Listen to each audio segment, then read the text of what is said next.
Malagasy Vitane matota kan coronavirus Atika vawa kan Malagasy Alo yari kifo ndele gilize Salson barokano Apitawa minas fiena ngatike Salson barokano Apitawa minas fiena ngatike Tesosio mtalawa mnoza Baike bake Otubu matatani difereneliti Mandafu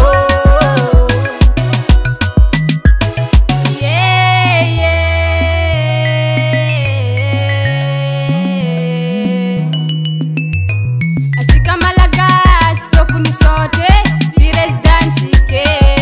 Setezina vite Mikarakara tsike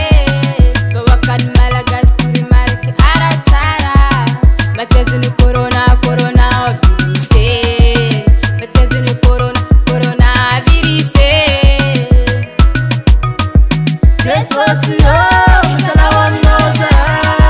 Baike bake Otubu matatani difereneliti Mandafu Tesosio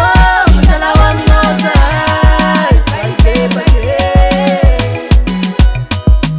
Otubu matatani difereneliti Mandafu